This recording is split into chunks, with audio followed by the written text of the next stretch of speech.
अगला क्वेश्चन देखो अपने पास क्या है। अगला क्वेश्चन है जिराफ टॉल। ठीक है भाई, जिराफ क्या होता है? लंबा होता है। स्नेल हैवी नहीं होता, स्नेल तो छोटा सा होता है, फुद्दू सा होता है, मतलब कि वो तो छोटा हल्का होगा। जेट फास्ट होता है। आंट क्या होता है? इंडस्ट्रियस होती है। तो भाई साहब इसका सही जवाब क्या हो जाएगा आपके पास? ऑप्शन नंबर बी इसका सही जवाब हो जाएगा। ऑप्शन नंबर 20 का सही जवाब हो जाएगा। क्लियर है बात? चलेंगे फिर अगले क्वेश्चन पर।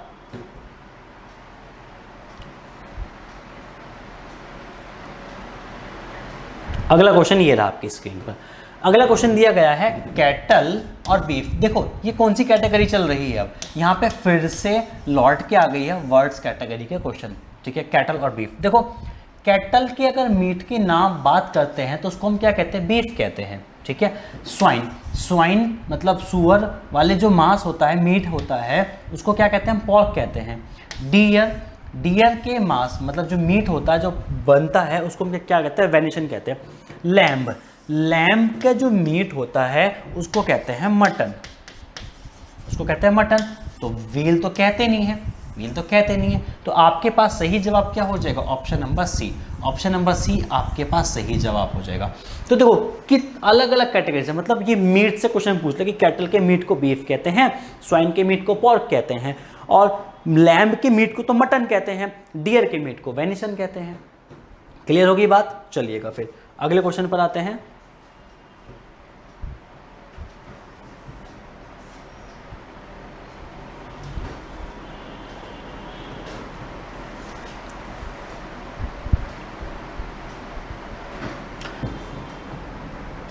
अगला क्वेश्चन यहां पे दिया गया है कि भाई साहब विटामिन ए और eczema, vitamin B beri, vitamin E anaemia और विटामिन सी स्कर्वी। ठीक है भाई, तो भाई मैं एक बार बता देता हूँ, विटामिन सी स्कर्वी ठीक है, vitamin E anaemia, vitamin B beri. मतलब अगर ये विटामिन नहीं होते, इन विटामिन की कमी से ये वाली बीमारी हो जाती है। तो विटामिन ए की कमी से कौन कौन सी बीमारी होती है? तो सबसे ज़्यादा इंपॉर्टेंट जो कई बार पूछी गई है, आपके पास साइंस और जीएस में क्वेश्चन पूछ लिया जाता है कि विटामिन ए की कमी से कौन सी होती है? तो भैया night, NIGHT, night blindness vitamin A की कमी से होती है। तो एक्जिमा नहीं होती है। ठीक है, तो आपके पास सही जवाब क्या हुआ? Option number A. Option number A आपका सही जवाब हो जाएगा। क्लियर है ना बात? चलो फिर अगले क्वेश्चन पर आते हैं। देखो विटामिन मतलब साइंस का रोल कहाँ पर आ गया है। मैंने क्या बोलता, विटामिन कहाँ पे मिलेंगे हमें? बायोलॉजी के अंदर। साइंस का बताया था ना मैंने, देखो क्वेश्चन पूछ लिया गया है। क्लियर है? चलो अगले क्वेश्चन पर आते हैं। अगला क्वेश्चन हमें दिया गया है यहाँ पर marigold, lady, hammer, tool, skirt, garment और लॉयन एनिमल। अच्छा, लॉयन किस कैटेगरी से? एनिमल कैटेगरी से। स्कर्ट किस कैटेगरी से? गारमेंट मतलब कपड़ा। हैमर किस कैटेगरी से? लोहा मतलब हथौड़ा, सॉरी हैमर हथौड़ा। हथौड़ा किसका था? थोर का हथौड़ा। ठीक है, हाँ सही पहुंचे आप। तो हैमर क्या होता है? टूल होता है। लेकिन मैरीगोल्ड तो फ्लावर है। ठीक है, लेडी का तो कोई मतलब नहीं है, तो इसको हटाओ यहाँ से, मतलब ऑप्शन नंबर ए आपका सही जवाब हो जाएगा। क्लियर हो गई बात? चलो फिर अगले क्वेश्चन पर आते हैं।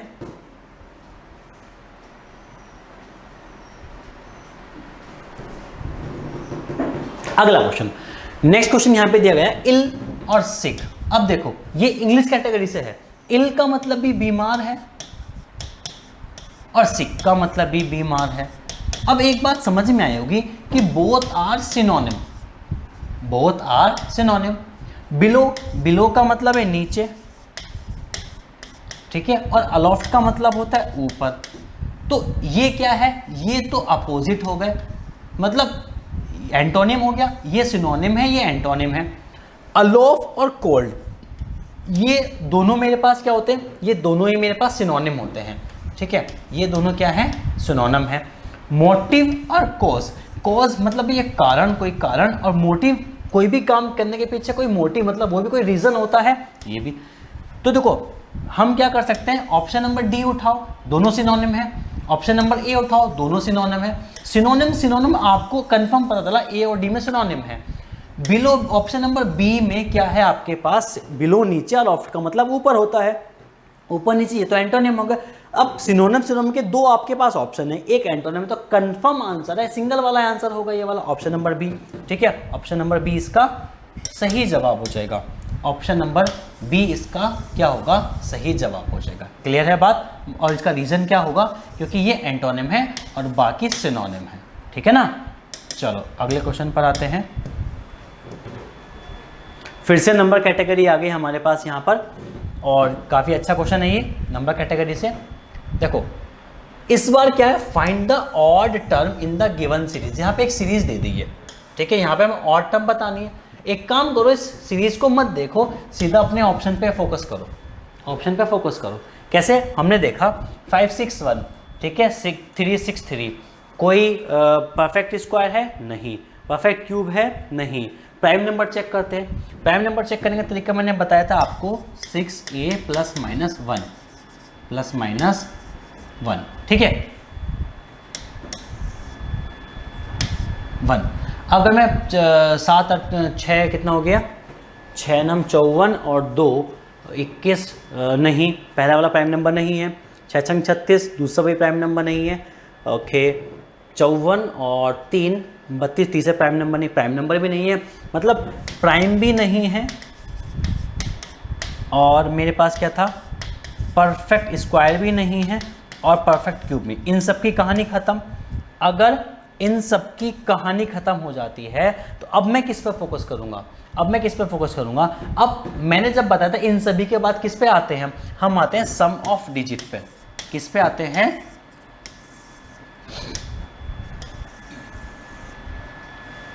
ठीक है, हम आते हैं सम ऑफ डिजिट पर।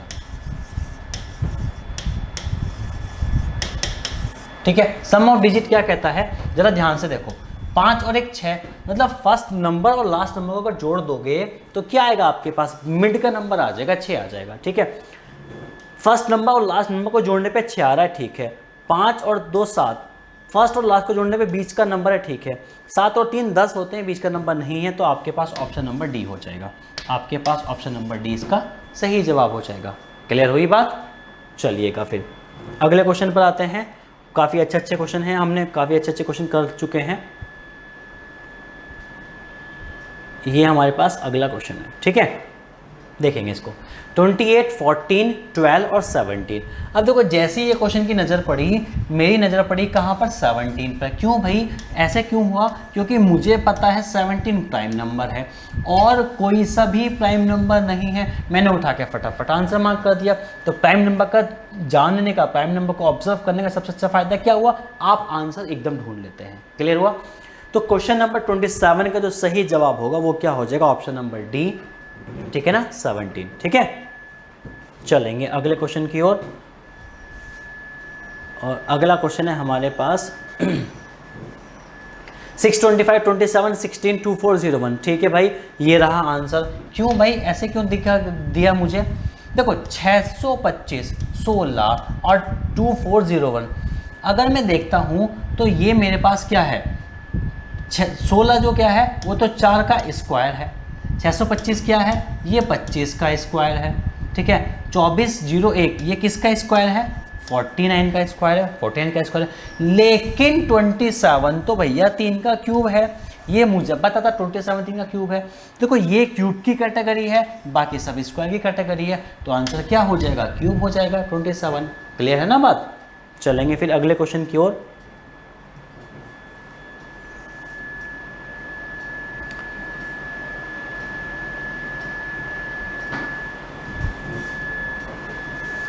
अगला क्वेश्चन हमें दिया गया है यहाँ पे 207 179 और 137 और 163। ठीक है, फटाफट से इसको चेक करेंगे। अगर मैं देखो यहाँ पे सबसे पहले प्राइम नंबर देख लो। प्राइम नंबर क्या, अगर मैं 163 को ऐड देखता हूँ तो कितना हो गया, 6 दूनी 12। ठीक है, 6 दूनी 12 और 4 बचा 43। हाँ ठीक है, ये प्राइम नंबर है। 6 दूनी 12 और 1 18 माइनस, ठीक है, ये भी प्राइम नंबर है। ठीक है, 6 दूनी कितना के 12 और 5 बचा 59, 59 मतलब 60 माइनस 1, ये भी प्राइम नंबर है। तो देखो 3 नंबर प्राइम नंबर है, अकेला प्राइम नंबर नहीं है, मतलब ये वाला आंसर होगा इसका 207। तो सबसे ज़्यादा फोकस लगाओ prime number, prime number, perfect square, perfect cube, ये आपके मैक्सिमम आंसर बनाते हैं। ठीक है ना, चलो अगले क्वेश्चन पर मिलते हैं।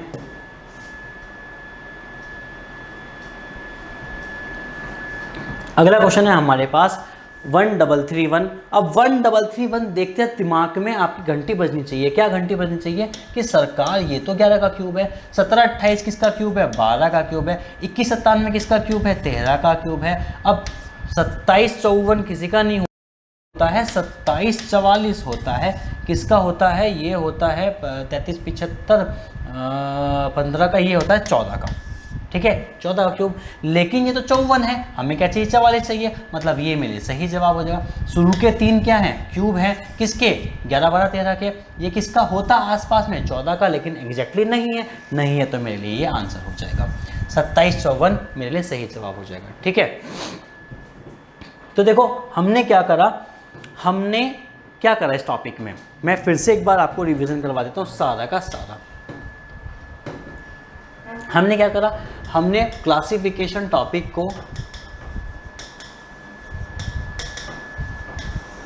सबसे पहले 3 हिस्सों में डिवाइड किया, वर्ड बेस, लेटर बेस और नंबर बेस। ठीक है, वर्ड बेस की हमने क्या करा, वर्ड बेस की हमने अलग अलग कैटेगरी बनाई। वर्ड बेस में हमने अलग अलग कैटेगरी बनाई, इंग्लिश की बनाई, ठीक है, हिंदी बनाया, जीएस बनाया, साइंस बनाया। अब देखो आपको ये सब देखने को मिले होंगे जो हमने अभी तक क्वेश्चंस किए, आपको पता चला होगा कि किस किस तरीके से क्वेश्चन पूछे जाते हैं। ठीक है, लेटर पे बेस्ड क्वेश्चन हमने किए अलग अलग, वॉवेल पर हमने किए। ठीक है, वॉवेल में भी एक क्वेश्चन स्पेसिफिकेशन वाला आया था, मतलब नंबर ऑफ वॉवेल काउंट करके हमने किया था, नंबर ऑफ वॉवेल से भी किए। ठीक है, बाकी हमने एडिशन पर भी किए कि कितने कितने का एडिशन था। ठीक है, और हमने क्या करा यहाँ पे अलग अलग कॉम्बिनेशन से बनाए। अब नंबर की अगर मैं बात करता हूँ, नंबर बेस्ड क्वेश्चन में क्या था हमारे पास, हमने सबसे ज़्यादा करे कहाँ पर, प्राइम नंबर के कंसेप्ट पर, यही सबसे ज़्यादा इंपॉर्टेंट होता है। फिर हमने कहाँ पर किए, स्क्वायर पर किए, हमने कहाँ पर किए, क्यूब पर किया। ठीक है, क्यूब पर, और इसके अलावा जो हमने डिस्कस किया था वो हमारे पास था सम ऑफ डिजिट का कंसेप्ट था। ठीक है, सम ऑफ डिजिट का कंसेप्ट था। तो इन 4 पर हमने किया। कभी कभी हमने कुछ जो ग्रुप में थे हमने उसमें क्वेश्चन तरीका लगाया अपना डिफरेंस मेथड का। कुछ क्वेश्चन आते हैं उसमें हम तरीका लगाते हैं अपने मल्टीपल होने का, कि भाई मल्टीपल से हमें पता चलता है कि कौन सा क्वेश्चन होगा कैसे नहीं होगा। ठीक है, तो ये हमारा पूरा का पूरा सिनारियो रहा क्लासिफिकेशन के रिगार्डिंग। ठीक है, तो ये पूरा टॉपिक होता है हमारा समाप्त। इस क्लास को हम यहीं पे वाइंड अप करते हैं। मिलते हैं फिर अगले टॉपिक के साथ नई क्लास में, तब तक के लिए पढ़ते रहिएगा, मस्त रहिएगा।